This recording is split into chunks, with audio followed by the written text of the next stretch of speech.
Je ne parle même pas de toutes les autres espèces qui ne sont pas humaines et pour lesquelles l'espèce humaine est nuisible. Je n'en parle même pas. Mais quand on pense que même pour les spécimens de sa propre espèce, l'espèce humaine est nuisible, et pire, quand on pense que pour la totalité de l'espèce humaine est nuisible, les bras t'en tombent, et les oreilles et le cœur. On tombe tout entier devant cette pensée.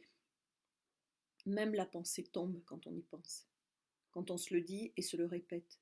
Pour l'espèce humaine est une espèce nuisible. Il faut le faire. Pas même besoin d'attendre une météorite géante. L'espèce humaine se chargera elle-même de décimer l'espèce humaine. L'espèce humaine génère elle-même comme une grande les conditions de sa disparition. C'est beau. Alors les inviter chez moi, non merci.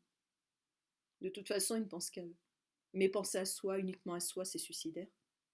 Parce que sans les autres, comment survivre? Et surtout comment vivre? Sans apprendre, sans aimer, sans être aimé. Il faudrait pouvoir les prendre au mot. Tu n'as besoin de personne, tu t'es fait tout seul, très bien, reste tout seul. Ceci dit, je dis ça et c'est exactement ce que je fais. Mais c'est par défaut. Et quand je désespère, seule dans ma véranda sous terre, de l'espèce humaine, j'imagine qu'un jour débarquera ici tout un peuple, toute une faune d'une variété pas possible, au point qu'on ne serait pas étonné de voir débarquer le genre d'Olibrius qu'on voit accoudé au comptoir des bars intergalactiques de Star Wars. Des espèces d'individus très louches à mi-chemin entre la pieuvre et l'humain, entre l'algue et l'humain. Il n'y aura chez eux rien de franc.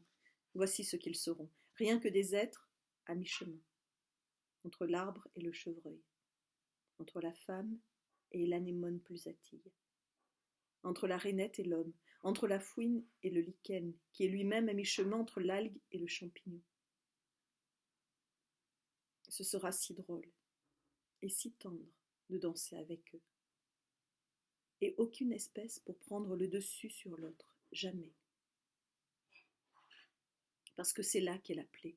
La plaie, c'est quand une espèce prend le dessus, quand qui que ce soit ou quoi que ce soit prend le dessus. Les microbes me l'ont appris. Parce que je suis certaine que même les microbes dits pathogènes ont leur utilité du moment qu'ils ne prennent pas le dessus.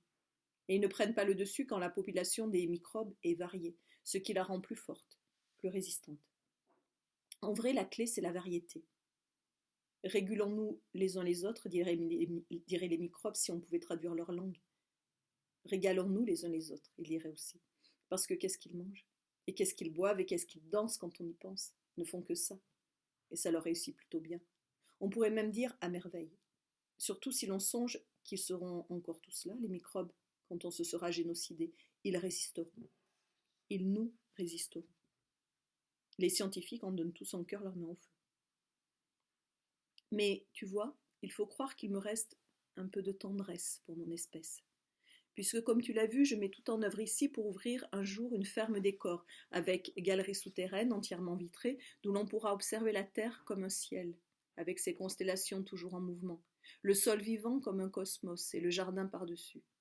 Luxuriant de toute cette vie à l'œuvre dans la mort et toute cette mort à l'œuvre dans la vie, au point qu'il en sera limite décadent et comme sorti d'un film de Greenaway.